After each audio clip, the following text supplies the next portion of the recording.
सबसे पहले तो सभी दर्शकों को श्रावण की शुभकामनाएं। सावन मास आरंभ हो चुका है। यह मास जो है महादेव का मास है। यदि किसी भी प्रकार का चंद्रदोष आपके हाथ में है, आपकी कुंडली में है, चंद्रदोष से क्या होता है? पाचन की समस्या। और क्या होता है? मानसिक व्याधियां जैसे डिप्रेशन, यहाँ तक कि पागलपन ही चंद्रमा की वजह से होता है। तो ऐसे में क्या करना है कि जब ये सावन मास है, इसका पूरा का पूरा लाभ उठाना है। महादेव की पूजा नियमित रूप से कीजिए। यदि रोज ना भी कर पाए तो श्रावण में जो 4 सोमवारियां हैं उनमें जरूर महादेव की पूजा करें और सोमवार का व्रत रखें। मैं आपको तिथि बता देता हूँ कि जो पहली सोमवारी है वह 26 जुलाई को है, जो दूसरी सोमवारी है वह 2 अगस्त को, तीसरी सोमवारी 9 अगस्त को है और चौथी सोमवारी 16 अगस्त को। ये 4 सोमवार आपने कर लिए ना, तो आपकी आधी समस्याएं तो ऐसे दूर हो जाएंगी।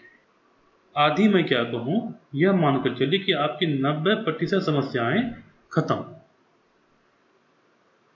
चलिए अब हम इस हाथ को जो हमारे सामने खुला हुआ है इसकी बात करते हैं, इसको देखते हैं। यह हाथ पुरुष का हाथ है। इससे पहले कि मैं रेखाओं के बारे में बताऊं, सबसे पहले मैं कुछ आपको दिखाना चाहता हूं। इनके हाथ में देखिए आप कि इस उंगली में और इन दोनों उंगलियों में अंगूठी का निशान बना हुआ है। तो जो ये दाएं हाथ की तर्जनी उंगली है, इसमें जो अंगूठी है, जो अंगूठी इन्होंने पहन रखी थी, वो स्पष्ट रूप से गुरु की अंगूठी है। गुरु का मतलब क्या? मतलब इन्होंने पुखराज पहना होगा। यदि पुखराज नहीं पहना होगा तो टोपाज पहना होगा, टोपाज भी नहीं पहना होगा तो सोनेला पहना होगा। अब बाएं हाथ की इस उंगली को देखिए, यह मध्यमा उंगली है। तो यहाँ संभावनाएं क्या क्या हैं? यहाँ संभावनाएं हैं कि ये नीलम भी पहन सकते हैं और उसके ऊपर जैसे नीली, जमुनिया, ये भी हो सकता है। यहाँ हो सकता है कि इन्हें मूंगा भी पहनाया गया हो, या फिर हो सकता है कि इन्हें इसमें लहसुनिया भी पहना दिया गया हो। जो बाएं हाथ की दूसरी उंगली है, अनामिका उंगली, इसमें देखिए, इसमें क्या है? अंगूठी इसमें भी इन्होंने पहनी थी। कौन सी अंगूठी होगी? तो यह जो उंगली है, यह सूर्य की उंगली है। हो सकता है कि इन्होंने माणिक्य पहना होगा, माणिक्य ना पहना हो तो गार्नेट पहना होगा। और यदि गार्नेट न पहना हो तो संभव है कि मूंगा पहनाया हो। कुछ ज्योतिषी अनामिका में मूंगा पहनवाते हैं और कुछ ज्योतिषी मध्यमा में भी मूंगा पहनाते हैं। ये एक भारी गलती कर रहे हैं। मैंने इन्हें इनका उपाय तो बता दिया, उपचार भी दे दिए। ये गलती क्या कर रहे हैं कि एक साथ कई सारे ज्योतिषियों से संपर्क कर रहे हैं। आप इनके हाथ को देख रहे हैं और आपको नजर आ रही है कि इन्होंने अंगूठी पहनी हुई थी और मुझसे इन्होंने अपनी हस्तरेखाएं दिखवा ली। मैंने भी इनको उपाय बता दिए और बिल्कुल देख रहे हैं, ताज़ी अंगूठी उतारी गई है। ऐसा नहीं है कि बहुत पहले की अंगूठी उतारा गया, बिल्कुल इन्होंने अंगूठी उतारी और मुझे हाथ की फोटो भेज दी है। तो लोग क्या करते हैं कि अक्सर अलग अलग ज्योतिषियों का चेक करवाते हैं। दरअसल लोग ज्योतिषियों को चेक करते हैं, कौन ज्योतिषी कितना सही बोलता है, सब सही बोलते हैं कि नहीं बोलते हैं। तो देखिए होता क्या है ना, कि हर ज्योतिषी की अपनी पद्धति होती है। समस्या आपको एक ही बताएंगे लेकिन समाधान अलग बताएंगे। कई बार रत्नों का भी फर्क होता है। कोई ज्योतिषी आपको यदि माणिक्य पहनने बोल दें तो दूसरे आपको गार्नेट पहनने बोल सकते हैं। तो यहाँ बेल की जड़ भी कोई दे सकते हैं, कोई कहेंगे सूर्य को अर्घ डालिए, तो आप किनकी बात मानेंगे? एक साथ कई सारे ज्योतिषियों दिखाने से होता क्या है कि आप या तो सबकी बात मान कर ओवरलोड हो जाते हैं, उनके उपाय टकराने लगते हैं, या आप किसी की बात नहीं मानते हैं, बस आप चलते फिरते हाथ दिखा के निकल जाते हैं। अपनी ऊर्जा भी आपकी गई, ज्योतिषी की ऊर्जा गई। इस चीज़ से बचना चाहिए। चलिए हम आते हैं वापस इनके हाथ पर। इनकी रेखाओं को देखते हैं। सबसे पहले हम चंद्रमा को ही देखते हैं। चंद्रमा एक ऐसा ग्रह है, या फिर अकेला ऐसा ग्रह है कि जो सबसे ज़्यादा प्रभावित करता है। चंद्रमा राशि परिवर्तन 2.5 दिन में कर लेता है, इसलिए चंद्रमा के जो प्रभाव होते हैं, चाहे दुष्प्रभाव हो या सुप्रभाव, वह तुरंत नजर आते हैं। तो दोनों ही हाथों में ये क्षेत्र है चंद्रमा का है। तो हम इनके दाएं हाथ से विश्लेषण शुरू करते हैं। यहाँ देखिए, जो चंद्रमा है कितना छोटा पड़ा हुआ है, और ये शनि रेखा चंद्रमा को काट भी रही है। तो स्पष्ट है कि चंद्रमा जो है इनका कमजोर है। कमजोर भी ऐसा नहीं है, कमजोर भी इनका ऐसा है कि ये डिप्रेशन में रहते हैं, भारी डिप्रेशन में। और इनके साथ एक खास बात क्या होती है कि अमावस्या के करीब इनका बिल्कुल मन डूबने लगता है, निराशा से भर उठता है, डिप्रेशन बहुत ज़्यादा हो जाते हैं। लेकिन जब ये पूर्णिमा के करीब पहुंचते हैं ना, तो इनको अच्छा फील होने लगता है कि हाँ भाई, जीवन में कुछ कर सकते हैं, बहुत कुछ कर सकते हैं, क्योंकि इनका मून साइकिल इनको इस तरह से इफेक्ट करता है। अब हम देखेंगे इनके शनि को। शनि को देखिए कि शनि रेखा टूटी फूटी पहुंची है, ये भाग्य रेखा है, टूटी फूटी पहुंची है, यहां से भाग्य रेखा बन रही है। तो इनके साथ होता क्या है कि इनका काम गड़बड़ाने लगता है। कुछ भी काम करने चलेंगे तो बार बार ठेल कर जगह पर लाएंगे। तो काम में ये गड़बड़ी है इनको। मंगल देखिए, ये जो क्षेत्र है मंगल का क्षेत्र, दोनों ही हाथों में देखिए इनका मंगल किस तरह से दबा हुआ है। दबे रहने से क्या होता है कि ये मन में निराशा बढ़ता है, भय बढ़ता है। बैठे हैं, अचानक धक धक करने लगा सीना, डर गए, कोई डांट दिया, किसी से लड़ाई हो गई, तो उसका मुकाबला करने की बजाय डर लगने लगता है। जब मंगल इनका दबता है, किसी का भी मंगल दबेगा, तो इनका जो मंगल एक हल्का एक भय बना रहता है, इनके मंगल से थोड़ा थोड़ा इनको भय लगता रहता है। गुरु को देखिए कि गुरु किस तरह से हल्का कालापन लिए हुए हैं, बिल्कुल बारीक सा कालापन। और जहाँ रेखा बन रही है ना, यहाँ दाएं हाथ में देखिए, जहाँ रेखा बन रही है वहाँ किस तरह दब गया है। तो स्पष्ट बात है कि इनको पितृदोष हो चुका है। पितृदोष में क्या होता है कि जब अपने माता पिता गुजर जाए और वे असंतुष्ट हों तो पितृदोष होता है, या अगर माता पिता जीवित हों, उनसे ना बनती हो, तो पितृदोष होता है। तो इनका उपाय क्या है? यदि इनके माता पिता जीवित हो तो एकमात्र उपाय है उनसे बना लें, उनसे अपनी मैत्री कर लें, उनसे मेल मिलाप रखें। यदि मर चुके हों तो पिंडदान, तर्पण ये करना चाहिए। यदि किसी कारण से पिंडदान या तर्पण संभव न हो तो हर अमावस्या को घर के बाहर इनको जो है उनका खाना निकाल के रख देना चाहिए। अभी हम आते हैं इनके राहु पर। राहु तो हर किसी का देखना ही चाहिए, क्या हालत है राहु की। तो देखिए, ये जो क्षेत्र है ये राहु का क्षेत्र है। देख रहे हैं इसमें ना कि हल्की सी लकीर बनी हुई है और हल्का गड्ढा है। लकीरें दिक्कत नहीं करती हैं, दिक्कत गड्ढे करते हैं। तो इनके मन में विचार की उथल पुथल चलती रहती है। तो इनके लिए उपाय क्या है? इनको दो उपाय हैं, एक मेहनत करने वाला, दूसरा बिना मेहनत का। अगर ये मेहनत करना चाहते हैं तो इनको चाहिए कि रोज डायरी लिखें, कुछ ना करें, बस डायरी लिखें। यदि मेहनत नहीं करना चाहते हैं तो इनको चाहिए कि 7 से 8 रत्ती का गोमेद लेकर के अपनी इस उंगली में पहन लें। कब पहने? शनिवार को। राहु, केतु, शनि, इन तीनों के रत्न शनिवार को धारण किए जाते हैं। उसकी भी अपनी प्रक्रिया है, परंतु इन्हें अभी जरूरत ज़्यादा है मूंगा की। और राहु के लिए इनको जरूरी क्या रहेगा? डायरी लिखें। यदि नहीं ये चाहते हैं कि नहीं भैया मैं तुम रत्न नहीं पहनूंगा, तो क्या करेंगे? मंगल के लिए मूंगा देंगे, इनको इस हाथ पे पहनाएंगे और गोमेद यहाँ पहनाएंगे। अब देखिए, चंद्रमा जो है वह केतु के साथ रहता है।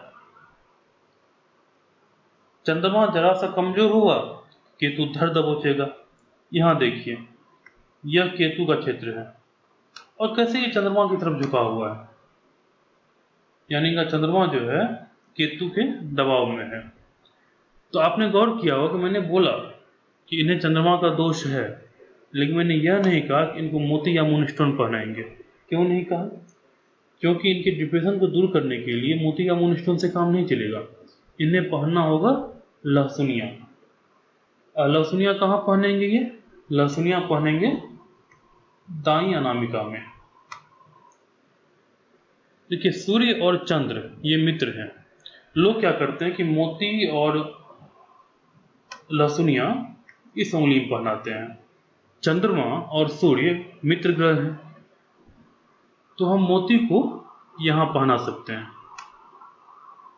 लेकिन जहाँ मोती इधर गया ना, तो बहुत अपवाद ही मामले ऐसे होते हैं जहाँ मोती को वहाँ लिखा जाएगा, जहाँ दुश्मनी हल्की सी करवानी है। नहीं तो चंद्रमा और बुध दुश्मन होते हैं। गाहे बगाहे मोती मुख में नहीं डाल सकते हैं। गाहे बगाहे कनिष्ठा में मोती नहीं डालेंगे। कुछ मामले अपवाद वाले मामले होते हैं जहाँ की मोती को कनिष्ठा में डाला जाता है। इनकी हस्तरेखाओं की और हम बात करें तो यहाँ देखिए कि जीवन रेखा जो इनकी ये है, यहाँ आकर के दो भाग में बट गई है। एक भाग यहाँ देखिए हल्का सा टूटा हुआ है, उसको हम अब जीवन रेखा नहीं कर सकते। इनका जीवन रेखा कैसे रहा? ऐसे रहा। लोग अक्सर कंफ्यूज हो जाते हैं इसी बात में कि जीवन रेखा तो ये बन गई। नहीं भैया, जीवन रेखा ये वाली है जो मैंने आपको पहले दिखाया। तो इनका क्या है कि इनका लाइफ में जो है ना सडन एक चेंज होगा। कब होगा? 50 साल के बाद।